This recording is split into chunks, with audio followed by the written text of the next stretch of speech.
Hello बच्चों, welcome to the channel. इंस्टालन series के अंदर बेटा आज जो हम चैप्टर या यूनिट करने वाले हैं उसका नाम है ray optics and way optics. Video AIIMS paramedical के बच्चों के लिए हैं जो अपना पेपर परसों माने 13 तारीख को अपना पेपर लिखेंगे। तो उन सभी बच्चों को मेरी तरफ से ऑल द बेस्ट। आप सभी बच्चे अपना पेपर अच्छे से करें, मन लगा के करें, और मैं उम्मीद करता हूं कि आप सभी बच्चे अच्छा रिजल्ट लेकर आएंगे। अपने डिज़ायर्ड जो आपका कॉलेज है उसके अंदर आप एडमिशन लेंगे। तो चलिए फिर आज की वीडियो अपन स्टार्ट करते हैं बेटा। तो देखिए, ray optics and way optics के अंदर जो हमारा पहला क्वेश्चन है वो क्या कहता है, which of the following is incorrect statement. तो magnification produced by the convex mirror is always less than 1। देखिए बेटा, ये हमारे पास आपका कॉन्वेक्स मिरर हुआ, इसके द्वारा जो भी इमेज बनाई जाएगी वो हमेशा आपकी डिमिनिश्ड रहेंगी। बिल्कुल सही बात है सर। और दूसरा आपके पास बेटा जो बनेगी वो अगर ऑब्जेक्ट कहीं हम यहाँ कहीं पर भी रखते हैं तो इधर बनेगी आपके पास मिरर के अब दूसरे साइड, तो उसको हम बोलेंगे आपका वर्चुअल इमेज बनेगी। तो इसी बात को देख लेते हैं। तो पहला हो गया magnification produced by the convex mirror is always less than 1। तो मैग्निफिकेशन हमेशा कम होगा, सही बात। Virtual erect and same sized image can be obtained using a plane mirror. Plane mirror आपका बिल्कुल सेम साइज की इमेज बनाएगा और वर्चुअल बनाता है। Virtual erect and magnified image can be formed by concave mirror, सही बात sir. Real inverted and same size image can be formed using a convex mirror. तो ये वाला स्टेटमेंट आपका जो है इनकरेक्ट है। तो इनकरेक्ट ही हमारे से पूछा था, तो D option is correct. Next, moving to the next question, a concave mirror is used for face wing has a focal length. देखिए बेटा, फोकल लेंथ अपने को सर क्वेश्चन में गिवन है 0.6 meter. At what distance you should hold a mirror from your face to get the upright image with a magnification of 4। Magnification क्या होता है, height of the image divided by height of the object और v by u. इसमें minus v by u, क्योंकि ये mirror है आपका तो इसमें हमारे पास जाएगा माइनस वी बाई यू। और मैग्निफिकेशन अपने को कितनी गिवन है सर, 4। तो यहाँ से जो v की वैल्यू है that is minus of 4 times of u। तो ये मैं इमेज लिख सकता हूँ। फोकल लेंथ आपको गिवन है, ठीक। तो हम अगर फोकल लेंथ या आपका मिरर फार्मूला यूज़ करेंगे that is 1 by v plus 1 by u, that is 0.6 is equals to that is minus 4u plus 1 by u. तो इसको अगर अपन सॉल्व करते हैं दैट इज़ 4u, ठीक है। तो यहाँ पर हो गया बेटा -1 प्लस 4, तो मैं लिख सकता हूँ 0.6 is equals to 3 bye 4u। तो यहाँ से अपने पास 4u की जो वैल्यू आ रही है दैट इज़ 1.8। तो मैं u को बेटा आपका क्या लिख दूंगा, that is 1.8 divided by 4 which has become 0.9 divided by 2। So u is equals to 0.45। So that is your answer in meter. Which option sir, D option. Moving to the next question, a ray of light passes from vacuum into a medium of refractive index mu. तो आपसे बोला है कि vacuum से जो light रे है आपका रिफ्रैक्टिव इंडेक्स म्यू के अंदर जाती है, ठीक है। Angle of incidence is found to be twice the angle of refraction. मान लीजिए कि ये आपका एंगल ऑफ रिफ्रैक्शन r है और ये एंगल ऑफ इंसिडेंस i है। सो i जो है वो ट्वाइस ऑफ r है, then the angle of incidence. तो बेटा हमारे से एंगल ऑफ इंसिडेंस इस क्वेश्चन में पूछ लिया। तो यहाँ पे मैं स्नेल्स लॉ लगाऊंगा, तो ये हो जाएगा 1 टाइम्स ऑफ साइन i, ये सही बात sir, equals to mu times of sine r। तो इसको लिख लूँगा सर मैं, sine i is equals to mu times of sine r। So r को एज इट इज़ अपन लिख लेते हैं, और एंगल ऑफ इंसिडेंस हमारे से बोला गया है। तो मैं क्या काम करता हूँ बेटा, यहाँ से r की वैल्यू को लिख लेता हूँ sir i/2। So that has become sine i is equals to mu times of sine i/2। अब देखिए यहाँ पर हमें एक ट्रिग्नोमेट्रिक आइडेंटिटी यूज़ करनी पड़ेगी। वो क्या कहती है, that is sine 2 theta is equals to 2 sine theta cos theta. अगर यहाँ पर हमारे पास 2 थीटा ना हो के सर थीटा है तो ये एंगल्स आपके हाफ हो जाएंगे, ठीक है। अगर मान लीजिए यहाँ पे सिर्फ कौन था आपका साइन थीटा, जैसा कि इस सिचुएशन में है, तो इसको मैं लिख सकता हूँ 2 sine i/2 cos i/2 equals to mu times of sine i/2। तो सर यहाँ से साइन i/2 से साइन i/2 कैंसिल हो गया, that is cos i/2 is equals to mu by 2। Inverse इधर हो जाएगा बेटा, i/2 becomes cos inverse mu by 2। तो मैं i को क्या लिख दूंगा, that is 2 times of cos inverse mu by 2, सही बात। Which option is there, that is A option. Moving to the next question. ठीक है, तो ये सिंपल क्वेश्चन हमारे पास है, आपको 1-2 आइडेंटिटी यूज करनी थी, आपका आंसर आ जाएगा। A light travels in 2 medium m1 and m2 with the speed of this and this respectively, the critical angle. देखिए क्रिटिकल एंगल क्या होता है, जब लाइट रे डेंसर मीडियम से रेयर मीडियम में जाती है तो एक एंगल ऑफ इंसिडेंस ऐसा होगा जिस पर रिफ्रैक्टेड एंगल आपकी 90 डिग्री हो जाएगा। बिल्कुल सही बात सर, तो मैं यहाँ उस चीज़ को दिखा देता हूँ। तो ये अपने पास डेंसर मीडियम है और ये रेयर मीडियम है। अब लाइट जो है बेटा आपकी डेंसर से रेयर में जाती है और एक एंगल ऑफ इंसिडेंस ऐसा जिस पर रिफ्रैक्टेड एंगल आपका कितना हो गया सर, रिफ्रैक्टेड एंगल हो गया 90 डिग्री। मैं यहाँ पर इसके रिफ्रैक्टिव इंडेक्स को μ2 मान लेता हूँ, इसको μ1, और μ2 इज़ ग्रेटर देन μ1, सही बात सर। तो इसमें स्नेल्स लॉ यूज़ करेंगे। So μ2 sin IC is equals to μ1 times of sin 90। तो यहाँ से हमारे पास अगर मैं म्यू की बात करूँ सर, म्यू होता है c/v, तो मतलब μ1 जो हो जाएगा दैट इज़ c/v1 और μ2 जो हो जाएगा सर वो हो जाएगा c/v2। बिल्कुल सही बात। अब यहाँ से आपको एक चीज़ ध्यान रखनी बेटा, डेंसर मीडियम में लाइट जो है वो धीरे चलती है, तो इसका मतलब जो स्पीड आपको 1.5 गिवन है वो यहाँ पर गिवन है, और जो यहाँ पर आपकी स्पीड गिवन है वो 10 to the power that is 2 times of 10 to the power 8 given है, सॉरी। ठीक, तो बिल्कुल सही बात सर। तो मैं म्यू को क्या लिखूंगा, c/v2। तो यहाँ की स्पीड को मैंने क्या मान लिया, v2, और यहाँ की स्पीड को सर आपने मान लिया v1। ठीक है, तो इन सभी चीज़ों को बेटा यहाँ लिख देता हूँ, that is sin IC is equals to that is c/v1 times of sin 90। sin 90 को अब अपन 1 लिख लेंगे, तो यहाँ से अपने पास आ रहा है sir sin IC is equals to v2/v1 and sin 90 is 1। तो जो जो वैल्यूज़ हमें यहाँ पता है वो आप सब्सटीट्यूट कर लीजिए। तो μ2 v2 is your 1.5 times of 10 to the power 8 divided by 2 times of 10 to the power 8। जो डिवाइड होता है उसको डिवाइड, तो हम यहाँ से लिखेंगे सर sin IC बिकम्स 15/20। तो इसको अगर मैं लिखता हूँ that is 3/4। So IC becomes sin inverse 3/4। Which option is there sir, that is sin inverse 3/4। ऐसा तो हमारे पास बेटा कोई ऑप्शन नहीं है, हमें गिवन है 10 में। तो अब फिर थोड़ा सा हमें कन्वर्ट करना पड़ेगा। कैसे कि आपका ये क्या है साइन में, इसको यहीं पे लिख देता हूँ, इसको हटा देते हैं। That is IC is equals to sin IC is equals to 3/4, और ये होता है परपेंडिकुलर ओवर हाइपोटेन्यूस। तो अगर मुझे बेस निकालना है तो hypotenuse square is equals to base square plus P square. तो इसको हम लिख सकते हैं 4 square minus 9, that is 16 minus 9 is equals to B square. तो बेस अपने पास आ जाएगा सर √7, सही बात। अब हम क्या करेंगे, क्योंकि अपने को आंसर जो गिवन है वो 10 में गिवन है, तो मैं लिखता हूँ 10 IC is equals to perpendicular divided by base. तो परपेंडिकुलर सर हमारे पास कितना है, परपेंडिकुलर है 3 और बेस है √7। तो यहाँ से अपन IC की वैल्यू लिख सकते हैं सर 10 इनवर्स 3/√7। ठीक है, ऐसा ऑप्शन अपने पास गिवन है A, so that is your answer. Moving to the next question. Two thin lenses are in contact with focal length of combination this. तो देखिए आपके पास बेटा 2 लेंसेज कंबाइंड किए गए हैं, उसकी जो टोटल फोकल लेंथ है वो कितनी गिवन है, that is your 80 centimetre. Focal length of 1 lens is 20 centimetre. मैं F1 को 20 सेंटीमीटर मान लेता हूँ। तो आपसे पावर पूछिए दूसरी लेंस की, सिंपल। जब कॉम्बिनेशन में 2 लेंस होते हैं तो आपके पास 1/f1 plus 1/f2 is equals to total focal length. So that is 1/20 plus 1/f2 is equals to 1/80, सही बात सर। तो इसको सॉल्व करेंगे तो दैट हैज़ बिकम 1/80 माइनस 1/20। ठीक है, तो आप LCM लेंगे, so that LCM is going to be 80, that is 1 minus 4। तो मैं लिख सकता हूँ 1/f2 is equals to minus 3/80। सो यहाँ से हम लिखते हैं दिस इज़ पावर, बट इसको हमें कन्वर्ट करना पड़ेगा बेटा आपका मीटर में, क्योंकि डायोप्टर में आपको आंसर लिखना है। So this has become, so ये वैल्यू हमारे पास आती है 245। So power becomes -15 divided by 4।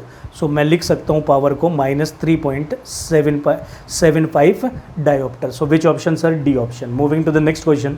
The plano convex lens is made of material of refractive index 1.6। ठीक, तो आपसे बोला है कि एक प्लेनो आपका कॉन्वेक्स लेंस है जो कि मेडअप है आपका, जिसका रिफ्रैक्टिव इंडेक्स सर गिवन है 1.6। The radius of curvature of the curved surface, तो जो ये कर्व्ड सरफेस है इसका रेडियस अपने को गिवन है 60 सेंटीमीटर। फोकल लेंथ निकालनी है बेटा, तो लेंस मेकर फॉर्मूला यूज़ करेंगे, दैट इज़ μ2/μ1 माइनस 1 ब्रैकेट में 1/r1 माइनस 1/r2। देखिए दूसरी सरफेस आपकी प्लेन है तो उसका जो रेडियस होगा वो इनफाइनाइट हो गया, सही बात सर। तो हम यहाँ पर रखना स्टार्ट करेंगे जो गिवन वैल्यूज़ हैं। So that is 1/f equals to mu 1.6 minus 1 divided by 1, क्योंकि बाहर एयर है, सो दैट हैज़ बिकम 1/60। तो सर ये अपने पास आ रहा है 0.6/60। एलसीएम लेंगे तो that has become 1/100। So 1/f is equals to 1/100। Sir तो फोकल लेंथ अपने पास आ रही है 100 centimetre. So which option is there sir? B option. Moving to the next question. अब by convex lens made up of glass of refractive index 1.5। तो हमारे से क्या बोला है कि आपका एक बाय कॉन्वेक्स लेंस है। तो जो बच्चे नहीं समझते बाय कॉन्वेक्स लेंस को, तो एक ऐसा लेंस, ठीक है, मतलब बाई कॉन्वेक्स मतलब कि कॉन्वेक्स लेंस का ही दूसरा नाम है, ठीक है, जिसमें मतलब दो कॉन्वेक्स सरफेसेज होती है, ठीक। तो ये अपने पास हो गया आपका रिफ्रैक्टिव इंडेक्स हो गया सर इसका 1.5। Put in a liquid of refractive index length will be. तो आपसे पूछा है कि फोकल लेंथ में क्या चेंज आएगा। देखिए अगर ये एयर में था तो फोकल लेंथ थी इसकी 1.5 डिवाइडेड बाय 1, है ना। अपन लेंस मेकर फॉर्मूला यूज़ कर रहे हैं 1/r1 माइनस 1/r2। अच्छा 1/r1 माइनस 1/r2 चेंज नहीं होगी तो मैं इसको x मान लेता हूँ। बिल्कुल सही बात सर। तो फोकल लेंथ होगी सर हमारी 0.5x, ठीक। तो ये अपने पास फोकल लेंथ आई। अब उसने क्या किया कि मीडियम वाटर कर दिया है, तो आपका जो नए वाली फोकल लेंथ आएगी वो आएगी 1.5। अब जो नीचे पे मीडियम लिखना है दैट इज़ μ2/μ1। μ1 जो है आउटर मीडियम था वो 1.7 हो गया, और इसको 1/r1 माइनस 1/r2 को अपन क्या लिख दिया सर? इसको लिख दिया आपने x। तो यहाँ से 1/f' की वैल्यू कितनी आ रही है sir? That is 0.2 divided by 1.7 that is x। तो यहाँ से अगर मैं f' निकालूंगा so that is going to be minus this by 2x। तो ये वैल्यू आ गई सर हमारी -8 ठीक है। और इस वैल्यू को अगर मैं लिखता हूँ सर तो ये आ रही है अपने पास 1/0.5x। इसको कट करेंगे तो ये आ जाएगा अपने पास 2/x। तो देखिए पहली जो फोकल लेंथ थी पॉजिटिव थी, दूसरी फोकल लेंथ नेगेटिव है, तो इसका मतलब साइन चेंज हो रहा है। दूसरी फोकल लेंथ जो आई वो 8.5/x आई है, पहली 2/x थी, तो मतलब इंक्रीज भी कर रही है।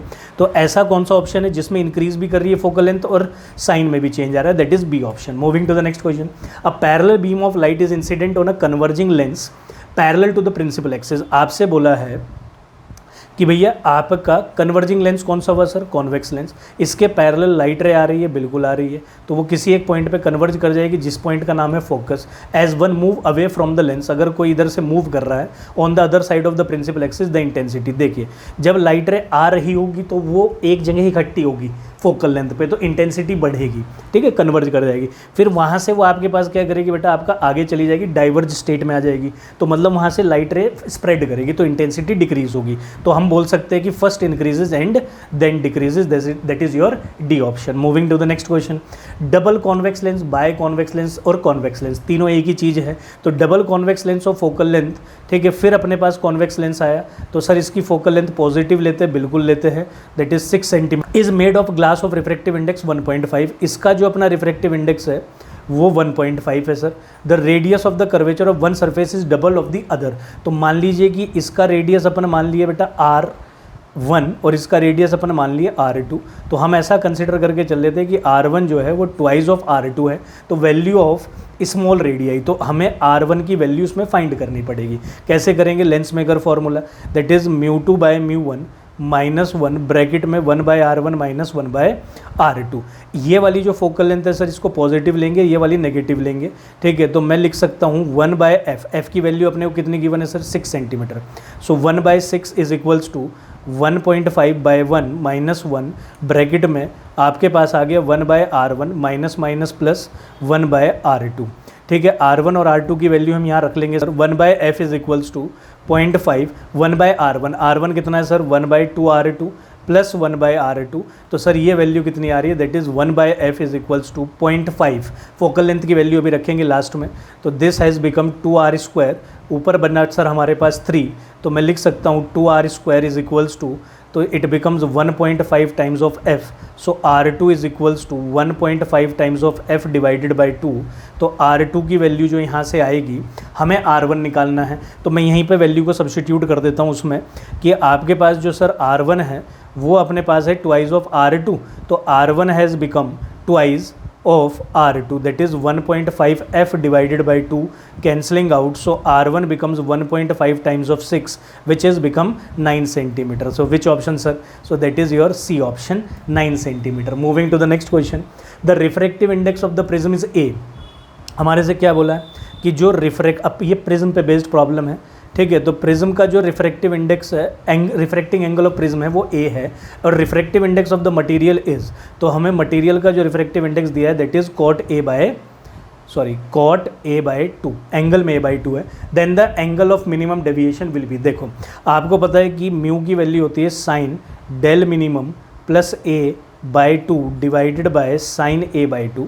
हमारे से यहाँ पे म्यू की वैल्यू गिवन की है sir cot a by 2 is equals to sine del minimum plus a divided by 2 divided by sine a by 2। तो सर मैं इसको cot को ओपन करके क्या लिख सकता हूँ, इसको अपन लिख सकते हैं sir cos a by 2 divided by sine a by 2। ठीक बेटा, तो यहाँ से आप देखेंगे तो आपका जो न्यूमिनेटर है उसको आप इक्वेट कर लेंगे, तो इक्वेट करेंगे तो this has become cos a by 2 is equals to sine del minimum plus a by 2। तो यहाँ पे वैल्यू आ गई, तो यहाँ से आप cos a बाई 2 को लिख सकते हैं साइन 90 माइनस a बाई 2। ठीक है, तो ये cos a बाई 2 की वैल्यू आ गई, क्योंकि वो फर्स्ट क्वाड्रेंट में लाई करेगा, वहाँ पे पॉजिटिव वैल्यू। अब मैं इसको क्या कर देता हूँ सर, मैं यहाँ पे इसको रिप्लेस कर देता हूँ। ठीक है, तो यहाँ पे इस वैल्यू को रखूँगा, so that has become sine 90 minus a by 2 is equals to sine del minimum plus a by 2। Equate करूँगा तो that has become 90 minus a by 2 is equals to del minimum plus a by 2। 2 को उधर multiply करेंगे बेटा तो ये हो जाएगा minus a is equals to del minimum plus a को इधर लेके जाएंगे तो that has become minus a is equals to del minimum, तो del minimum become 180 minus 2a। तो विच ऑप्शन, यही हमारे से पूछा था, that is 180 minus 2a। Moving to the next question. तो देखिए इस क्वेश्चन में हमारे से क्या बोला बेटा, find the value of the angle of emergence from the prism, refractive index of the glass is √3। ठीक, तो इस क्वेश्चन को मैं एक बार यहाँ पे वापस से ड्रॉ कर लेता हूँ। बिल्कुल सही बात सर। अब देखिए यहाँ से एक लाइट रे बिल्कुल नॉर्मल इसके इंसिडेंट कर रही है, तो ये वाली लाइट रे आपकी बिना रिफ्रैक्शन के आगे चली जाएगी। बिल्कुल सही बात सर। इस लाइन को मैं आगे खींचता हूँ तो ये एंगल 60 डिग्री, तो ये एंगल भी कितना हो गया सर 60 डिग्री, दैट इज़ 90। तो ये बचा कितना सर हमारे पास 30 डिग्री। ठीक, तो जो लाइट रे यहाँ से जाएगी वो अवे फ्रॉम द नॉर्मल जाएगी, तो हमारे से एंगल ऑफ इमरजेंस पूछा है, तो कैसे निकालेंगे। तो देखिए आप स्नेल्स लॉ यूज़ कीजिए बेटा, इसका रिफ्रैक्टिव इंडेक्स √3, तो √3 times of sine that is 30 is equals to आपका 1 times of sine e, so that has become √3 times 1/2 is equals to sine e। So sine e की जो वैल्यू आ रही है sir that is √3/2। Sign में √3/2 कब आता है सर, तो ये आता है जब आपका 60 डिग्री का एंगल फॉर्म होता है। So which option is there sir, B option. Moving to the next question. Astronomical telescope has objective and eyepiece of focal length 4 centimetre. तो मैं यहाँ लिख देता हूँ, आई पीस की जो फोकल लेंथ है वो अपने पास गिवन है सर 4 सेंटीमीटर, और ऑब्जेक्टिव की जो है आपके पास that is 40 centimetre. The object viewing 100 centimetre away from the objective. देखिए इसमें ऑब्जेक्टिव लेंस आपके पास बड़ा रहेगा, ठीक है, और 100 सेंटीमीटर 200 सेंटीमीटर की दूरी पर आपका ऑब्जेक्ट रखा है जिसको अपन व्यू कर रहे हैं। तो लाइट वहीं से आएगी, ये आपकी कन्वर्ज करेगी, जिस पॉइंट पे कन्वर्ज करेगी वहाँ पे आपको मिलने वाली है सर इमेज। तो इसको हम V0 मान लेते हैं, तो U0 अपने पास हो गया -200 सेंटीमीटर, और V0 अपने को फाइंड करना है। फोकल लेंथ आपको इसकी गिवन है, कॉन्वेक्स लेंस हमारा बनता है, तो जिस वजह से फोकल लेंथ हो गई पॉजिटिव की।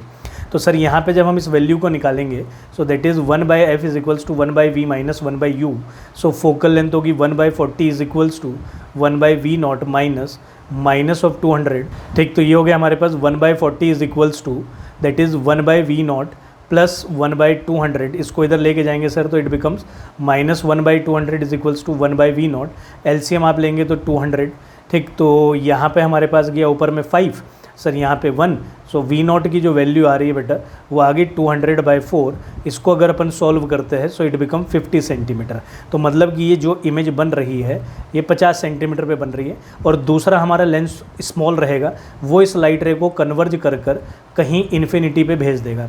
तो अगर इन्फिनिटी पे भेजेगा तो जो ये इमेज है ये इसके फोकस पे कहीं फॉर्म होगी, तो ये हो गया आई पीस। आपको इन दोनों के बीच का डिस्टेंस पूछा था, तो सर वो कितना हो गया V0 प्लस FE।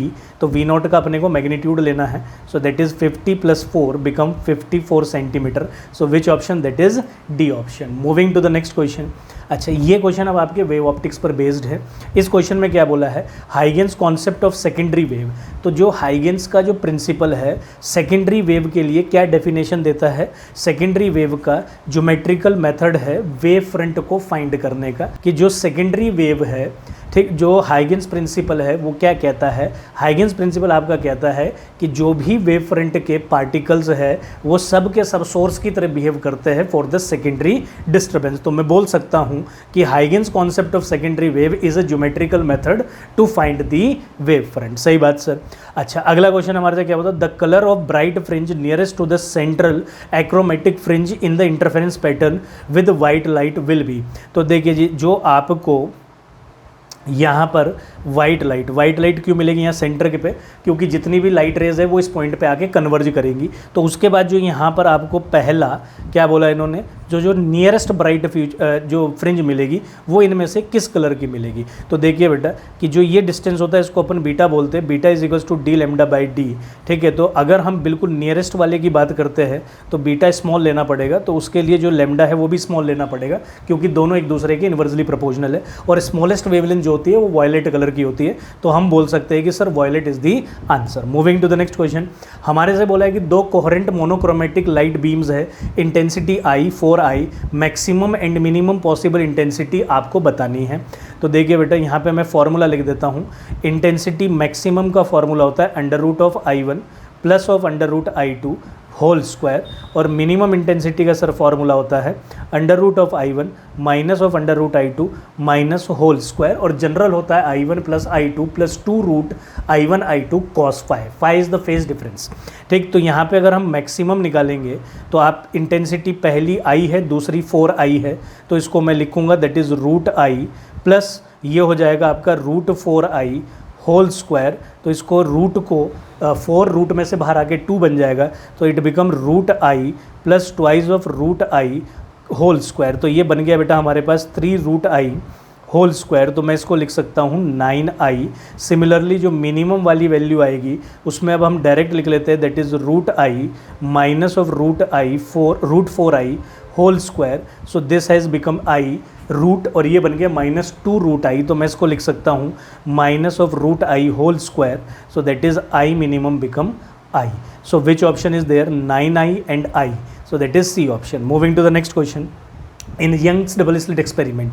तो देखिए आपको यंग्स डबल स्लिट एक्सपेरिमेंट का ध्यान रखना है कि इसके अंदर आपकी 2 स्लिट रहती है, इन दोनों के सेपरेशन को अपन स्मॉल d बोलते हैं, और सर जो यहाँ से यहाँ तक का डिस्टेंस है उसको अपन कैपिटल D बोलते हैं। सही बात सर। इन YDSC आपसे बोला at a point intensity is 1/4 of the maximum intensity. हम मान लेते हैं कि यहाँ कहीं आपको इंटेंसिटी I1 मिल रही है जो कि मैक्सिमम इंटेंसिटी के 1/4 है। तो I0 इंटेंसिटी ये वाली हुई, और मैक्सिमम इंटेंसिटी होती है सर 4I0।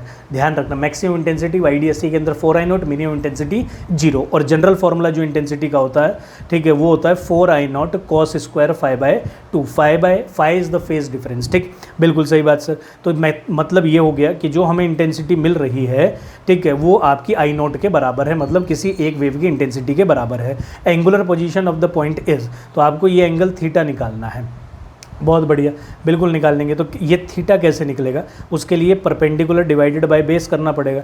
तो मैं बोल सकता हूँ कि sine theta become this is your x and that is your d। तो हम लिख देंगे यहाँ पे सर x/d। आगे बढ़ते हैं, अब इंटेंसिटी अपने को गिवन है। ठीक, अच्छा, इसके अलावा हमारे पास एक और फॉर्मूला रहता है कि पाथ डिफरेंस जो होता है fringe width times of sine theta भी आपके पास एक फॉर्मूला रहता है जिसको अपन यूज़ कर सकते हैं। क्योंकि इंटेंसिटी गिवन है तो यहाँ से मैं फाई निकाल लूँगा, और फाई से मैं आपका बेटा पाथ डिफरेंस निकालूंगा। सर ये कैसे होगा, आप देखिए बेटा स्क्रीन पर। तो हमारे पास क्या रहता है, इंटेंसिटी अपने पास हो गया I इज इक्वल्स टू, अभी मैं फॉर्मूला लिखा हूँ 4I0 cos स्क्वायर 5/2। तो ये इंटेंसिटी जो है that is equals to I0, so that has become 4I0 cos square 5/2। So I0 cancel I0, so it become 1/4 is equals to cos square 5/2। तो मतलब मैं इसको लिख सकता हूँ 1/2 इक्वल्स टू cos 5/2। अब मुझे बताइए आप बेटा कि 1/2 cos में कहाँ आता है सर, 60। तो that has become π/3 is equals to 5/2। तो मतलब फेज डिफरेंस जो अपने पास आ रहा है वो 2π/3 आ रहा है, दैट इज़ 120 डिग्री। अब पार्ट डिफरेंस का और फेज का रिलेशन होता है क्या, delta x is equals to λ/2π times of 5। तो यहाँ से आ जाएगा लैम्डा बाय 2 पाई सर, और फाई की वैल्यू है 2 पाई बाय 3। ये कैंसिल होकर कितना आ गया सर हमारे पास लैम्डा बाय 3। तो मैं बोल सकता हूँ कि sir path difference lambda by 3, और यहाँ से जो पार्ट डिफरेंस हमारा जनरल है वो है सर डी साइन थीटा। तो यहाँ से अगर हम इसको सॉल्व करें तो सर अपने पास एक वैल्यू आ गई, डी को नीचे ले जाएंगे, lambda by 3 is equals to D in denominator becomes sin theta, so the theta becomes equals to sin inverse lambda by 3d. So which option is there? Sin inverse lambda by 3d. Which option sir? C option. Moving to the next question. इस question को आप एक बार rewind करके भी देख ले, एक important question है और 2-3 कॉन्सेप्ट बेटा इकट्ठे यूज हो रहे। डायरेक्ट हो सकता है कि ऐसा क्वेश्चन ना है आपके पास, पर इसमें जो 3 अलग अलग कॉन्सेप्ट यूज़ हो रहे हैं उस पर किसी इंडिविजुअल पे क्वेश्चन आ जाए। तो मूव करते हैं नेक्स्ट पर। इन आपसे क्या बोला, in YDSC experiment performed in water keeping the rest of the setup same the fringe in okay B. यहाँ पे हमारे पास बेटा फ्रिंज विड्थ पे लास्ट ईयर में हर साल क्वेश्चन पूछा गया है, तो इसके जो मैं यहाँ 2-3 क्वेश्चन लिखा हूँ अलग अलग टाइप के, तो आप उसको ध्यान से देखेंगे। So beta is equals to D lambda by D, ठीक है, ये हमारे पास फ्रिंज विड्थ का फॉर्मूला होता है। उसने बोला कि अगर आप वाटर में एक्सपेरिमेंट करते हैं तो बीटा डैश जो हो जाएगा वो लैम्डा डैश बाई डी होगा, और जो वाटर के अंदर वेवलेंथ होती है वो कम होती है आपकी एयर के मुकाबले, तो इसका मतलब हम बोल सकते हैं D lambda by mu D. तो मतलब ये हो गया कि beta dash become beta by mu, तो आपकी फ्रिंज विड्थ जो है पहले से म्यू टाइम्स घट गई है, तो इसका मतलब हम बोल देंगे decrease in width, that is B option. Moving to the next question. Distance between the screen and the source is decreases by 25%। तो देखिए आपके पास क्या बोलता है क्वेश्चन कि ये जो डिस्टेंस यहाँ सोर्स रहता है और ये वाली जो डिस्टेंस है डी, ये आपने 25% डिक्रीज़ कर दी, तो 25% डिक्रीज़ करने का मतलब है 1/4 डिक्रीज़ कर दिया। तो मतलब जो हमारे पास बेटा नया डी आएगा तो D dash become D minus 1/4 of D, that is D dash is equals to 3d/4। सही बात सर। आगे क्या बोलता है सर क्वेश्चन, आगे क्वेश्चन में बोला है हमारे से, तो आपको बताना है कि परसेंटेज चेंज कितना होगा फ्रिंज विड्थ में। पहली जो फ्रिंज विड्थ होगी सर वो डी लैम्डा बाई डी होगी, और नए वाली फ्रिंज विड्थ होगी D dash, that is D dash is equals to lambda D by D, क्योंकि और किसी चीज़ में कोई चेंज किया नहीं है। तो इसका मतलब हम डी डैश की वैल्यू रखेंगे sir 3/4 D lambda by D. तो अगर अपन चेंज निकालते बीटा डैश बाई बीटा या beta minus beta dash decrease और इंक्रीज के हिसाब से आपका आंसर आ जाएगा टाइम्स ऑफ 100। तो यहाँ पर अगर मैं वैल्यूज सब्सटीट्यूट करूँ तो ये अपने पास आ रहा है सर, आप देखिए beta dash become 3/4 D lambda by D minus D lambda by D divided by D lambda by D times of 100। तो ये डी लैम्डा बाई डी तो कॉमन आके कैंसिल हो जाएगा, 3/4 माइनस 1, तो इट बिकम -1/4। तो -1/4 टाइम्स ऑफ 100, तो ये अगेन हमारे पास -25% आ रहा है, मतलब कि फिर से आपका जो डिक्रीज़ कर गया फ्रिंज विड्थ भी 25% कर गया। आप चाहे तो डायरेक्ट भी निकाल सकते थे, क्योंकि फ्रिंज विड्थ आपका डिस्टेंस कैपिटल डी के डायरेक्टली प्रोपोर्शनल है, जितना कैपिटल डी डिक्रीज़ करेगा उतना ही आपका फ्रिंज विड्थ भी डिक्रीज़ करेगा। आप डायरेक्ट भी लिख सकते थे बेटा। हमारे से बोला in YDSC separation between the coherent source, तो आप पहले समझ लीजिए कि सर कोहेरेंट सोर्स किसको बोलते हैं, वो सोर्सेज जिनके आपका फेज डिफरेंस 0 हो, ठीक है, और एम्पलीट्यूड और इंटेंसिटी आपकी उनकी क्या हो, बराबर हो, ठीक है। तो ये दोनों हमारे पास बेटा कोहेरेंट सोर्स है, ठीक है। इनके बीच का जो डिस्टेंस है उसको आधा कर दिया गया है, मतलब d को d/2 कर दिया घटा के, and the distance of the screen and the source is doubled, तो ये वाली डिस्टेंस आपकी डबल कर दी गई है। तो आपको फ्रिंज विड्थ बताना है। पहला फ्रिंज विड्थ होगा डी लैम्डा बाई डी, नया फ्रिंज विड्थ हो जाएगा sir 2d lambda by d/2, तो b dash becomes 4 times of d lambda by d, तो मतलब b dash becomes 4 times of b, तो 4 गुना मतलब 4 times, that is b option. Moving to the next question. In YDSC slit experiment the distance between the source is, distance between two source is 0.1/पाई, okay. तो मतलब ये small D की value हमें दी है, ठीक है, तो स्मॉल डी की वैल्यू 0.1/पाई हमारे पास है, बिल्कुल सही बात सर। और ये है बेटा mm के अंदर। The distance of the screen and the source is, that is given to be, ठीक, तो ये हमारे पास गिवन है। और वेवलेंथ हमारे पास सर कितनी गिवन है, दैट इज 5000 एंगस्ट्रॉम। देखिए बेटा हमारे से क्या बोला, एंगुलर पोजीशन, तो देखिए थीटा जो होता है, ठीक है, वो अपने पास x बाई कैपिटल डी होता है, और सर x कितना होता है, that is 2n-1 lambda by 2d, ठीक है। तो डार्क के लिए हमारे पास ये फॉर्मूला है, इसमें से कैपिटल डी, तो कैपिटल डी को इधर लेके जाऊंगा, x by D that has become theta, that is equals to 2n-1 lambda by 2d, बिल्कुल सही बात सर। तो यहाँ पर हम इन सब की वैल्यूज़ को सब्सटीट्यूट करेंगे, तो that is equals to 2 times of 1 - 1 lambda times of 2d, तो सर यहाँ से जो थीटा की वैल्यू आ रही है that is lambda by 2d। सब चीज़ों की वैल्यू को आप सब्सटीट्यूट करेंगे बेटा, तो lambda is 5000 angstrom that is 10⁻⁻10, 2 times और d is 0.1 time divided by पाई। अच्छा, पाई ऊपर मल्टीप्लाई मैं पहले कर देता हूँ क्योंकि डिवाइड से ऊपर चला जाएगा, सही बात सर। mm को -3, तो 1 2 3, तो ये हमारे पास थीटा जो निकल के आ रहा है sir that is 5 times of, ये 3 इसके साथ प्लस करूँगा, सो -7 डिवाइडेड बाय 0.2 टाइम्स ऑफ 10⁻³ पाई। सो ये -3 ऊपर जाएगा तो सर बन जाएगा -4, पॉइंट को हटाएंगे तो ये आएगा 2, so theta become 50/2 pi times of 10⁻⁻4। अच्छा, जो ये वैल्यू बेटा हमारे पास आई है, ये वैल्यू हमारी रेडियन में है, इसको आपको डिग्री में कन्वर्ट करना पड़ेगा। बिल्कुल सही बात सर। कैसे करेंगे, तो देखिए theta is equals to 50/2 pi times of 10⁻⁻4, 180 divided by pi. So pi cancels out pi, so यहाँ से हमारे पास इसको कैंसिल करेंगे तो ये 2 0 कट के आपका 10⁻⁻2, 18/5 becomes your 9t times of 10⁻⁻1 divided by 2। सो मैं थीटा को लिख सकता हूँ यहाँ पर 45/10 दैट इज़ इक्वल्स टू, अच्छा ओके, दैट वाज 10⁻⁻2, सो ये आ गया अपने पास 90 10⁻⁻2, सो 45 divided by 100 that is 0.45 degree. So which option is there? 0.45 degrees is D option. Moving to the next question. In YDSC experiment made in liquid, the 10th bright lies in liquid. अच्छा, liquid में जो 10th bright है वो 6 dark के बराबर है vacuum में। Okay, तो हमें रिफ्रैक्टिव इंडेक्स बताना है बेटा। तो देखिए हम वेवलेंथ मान लेते हैं एयर में कितनी थी वैक्यूम में, लेमडा, और वाटर में मान लेते हैं अपन लेमडा डैश। और हमारे से YDSC के अंदर पोजीशन को इक्वेट करने के लिए बोला है, तो पोजीशन का फॉर्मूला होता है ND लेमडा बाय D। बिल्कुल सही बात सर। तो अगर मैं 10th ब्राइट निकालूंगा so that is equals to 10 D/D of lambda dash, और अगर मैं एंड 6th डार्क निकालूंगा दैट इज़ 2n-1 D/2D, ठीक है, टाइम्स ऑफ लेमडा। बिल्कुल सही बात सर। तो x6 जो वैल्यू आएगी that is lambda D 11 D lambda by 2D। अब ये वाला जो 6th पोजीशन है, ये आपका जो 10th पोजीशन है, दोनों एक दूसरे के बराबर है। तो इसको मैं डायरेक्ट लिख लेता हूँ बेटा, x10 is equals to x6 that is 10 times of D lambda dash by D is equals to 11 D lambda by 2D। तो यहाँ से D बाई D आपका बेटा कैंसिल हो जाएगा, lambda dash becomes your 10 lambda by mu is equals to 11/2, so mu has become 20/11, so 20/11 becomes 1 point something, that is 1.8, so mu की value आ गई बेटा आपकी A option, that is 1.8। Moving to the next question, this is the question बेटा based on diffraction। ठीक, तो देखते हैं इसमें क्या बोला है। in diffraction pattern due to single slit of width A, तो हमारे से बोला बेटा कि एक ही इसमें स्लिट है और उसकी भी विड्थ कितनी है सर, उसकी भी विड्थ अपने को A गिवन है। The first minima is observed eight an angle of 30 degree. तो देखिए ठीक है, तो हमारे से इसमें क्या बोला है कि first minima is observed eight an angle of 30 degree. तो मिनिमा का जो इसमें फॉर्मूला होता है वो YDSC के मैक्सिमा के बराबर होता है। बिल्कुल सही बात सर।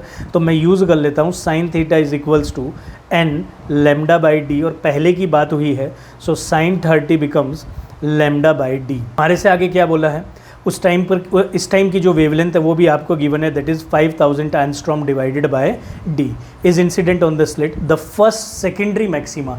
अब मैक्सिमा का जो फॉर्मूला होगा सर वो कितना हो जाएगा, sine theta is equals to 2n-1 lambda by 2d। अब इसमें हमारे से कौन सा बोला है, सेकेंडरी, तो n की वैल्यू सर हमें रखनी पड़ेगी यहाँ 2। बिल्कुल सही बात। So it become sine theta is equals to, so it become 3/2 lambda by D. Okay, इतनी बात अपने को क्लियर होगी। इसमें हमारे से बोला है क्या कि एंगल, तो देखिए यहाँ पे बेटा लेमडा बाई डी की वैल्यू साइन 30 के बराबर है, so that is sine theta is equals to 3/2 of sine 30। तो हम यहाँ साइन 30 को सर ओपन करेंगे तो ये वैल्यू आ रही है बेटा हमारे पास, sine theta is equals to 3/2 times of sine 30 becomes 1/2, so that is sin theta is equals to 3/4, so theta has become sin inverse 3/4। so which option is there sir, that is D option। ठीक, तो ये हमारे पास आपके सारे concepts हैं जो आपको बेटा पैरामेडिकल के लिए कवर करना है। सही बात सर। ठीक है, तो आज की वीडियो के लिए इतना ही कंटेंट है आपका। मैं again all the best to all of the students and give your best, you will get the best. Thank you for today, will see you in the next video. Till that time, bye bye।